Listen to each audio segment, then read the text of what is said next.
வணக்கம். இந்திய அரசியலமைப்பு சட்டம் என்ற பகுதியிலிருந்து நாம் இன்றைக்கு வினாக்களை காணலாம்.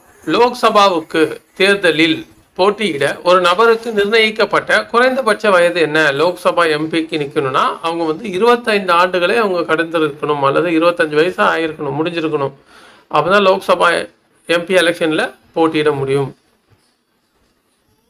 இரண்டாவது கேள்வி, 84வது அரசியலமைப்பு சட்ட திருத்த சட்டம் 1971 மக்கள் தொகை கணக்கெடுப்பின் அடிப்படையில் மக்களவையில் இருக்கும் மொத்த இடங்களின் எண்ணிக்கையை முடக்கியுள்ளது.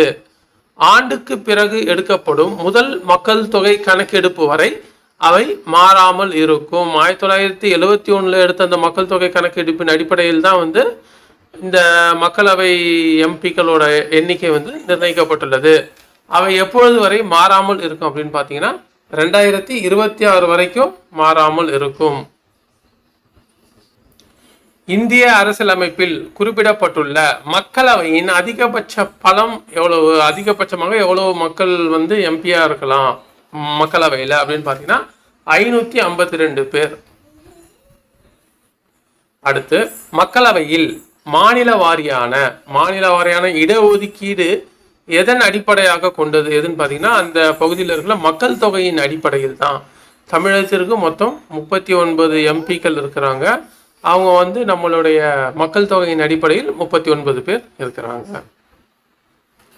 இந்திய அரசியலமைப்பின் 82வது பிரிவின்படி மாநிலங்களுக்கு மக்களவையில் இடங்கள் ஒதுக்கீடு செய்வது டேஷ் மக்கள் தொகை கணக்கெடுப்பின் அடிப்படையில் நிர்ணயிக்கப்படுகிறது. பார்த்தீங்கன்னா 1971 ஆண்டு மக்கள் தொகை கணக்கெடுப்பின் அடிப்படையில் தான் இந்த எம்பிக்களுடைய எண்ணிக்கை நிர்ணயிக்கப்பட்டுள்ளது.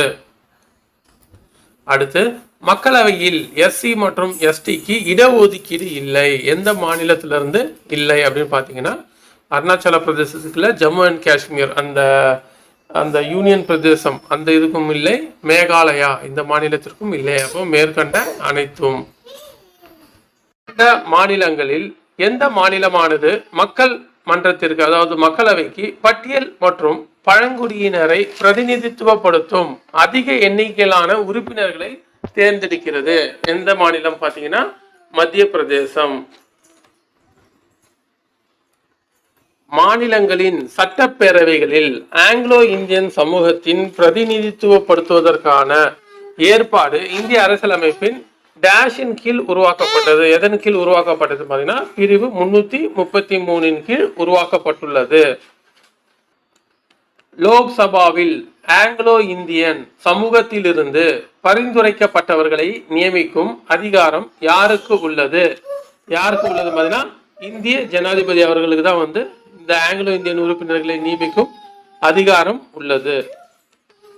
இந்திய குடியரசுத் தலைவர் மக்களவையில் பிரதிநிதித்துவம் அளிக்க 2 உறுப்பினர்களை நியமிக்கலாம். யாரை நியமிக்கலாம் பார்த்தீங்கன்னா இந்திய கிறிஸ்தவர்கள் இவங்களை நியமிக்கலாம். மன்னிக்கவும், ஆங்கிலோ இந்தியர்கள் இவங்கள தான் குடியரசுத் தலைவர் மக்களவையில் பிரதிநிதித்துவம் அளிக்க 2 உறுப்பினர்களை நியமிக்கலாம். பதவிக்காலம் முடிவதற்கு முன் மக்களவை கலைக்கப்படலாம். எதன் அடிப்படையில்? ஜனாதிபதியின் விருப்பப்படியில் அடிப்படையில் கிடையாது, பிரதமரின் விருப்பப்படியும் கிடையாது, மக்களவையின் சபாநாயகரின் விருப்பப்படியும் கிடையாது. பிரதமரின் பரிந்துரையின் பேரில் ஜனாதிபதியால் தான் மக்களவையை கலைக்க முடியும். அப்போ டி தான் சரியான விடை.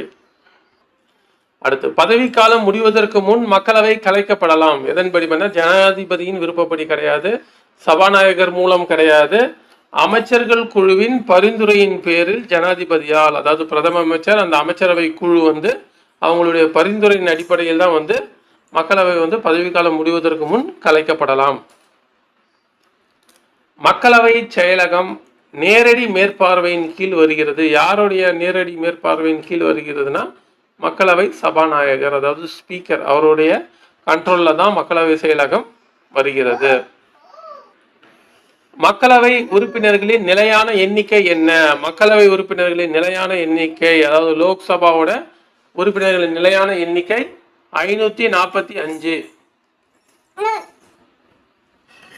எந்த மக்களவையின் பதவிக்காலம் சுமார் 6 ஆண்டு காலம் வரை நீடித்தது? என்னன்னா 5வது மக்களவையின் கூட்டத்தொடர் தான் சுமார் 6 ஆண்டுகள் அதோடைய பதவிக்காலம் இருந்தது. மக்களவையின் பதவிக்காலம் 5 ஆண்டுகள் தான். ஆனால் 5வது மக்களவை மட்டும் 6 ஆண்டுகள் இருந்தது.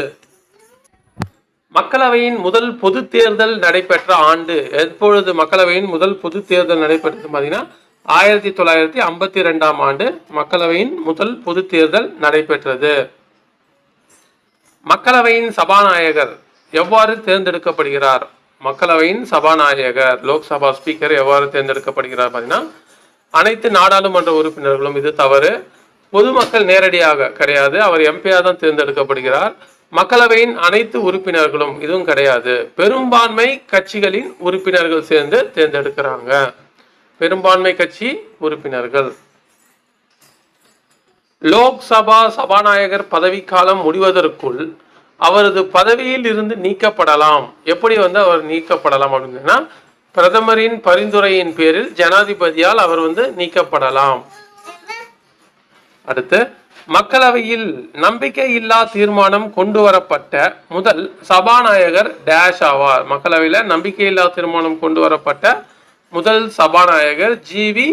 மாவலங்கர். அவர் தான் நம்பிக்கையில்லா தீர்மானம் கொண்டு வந்த சபாநாயகர் ஆவார்.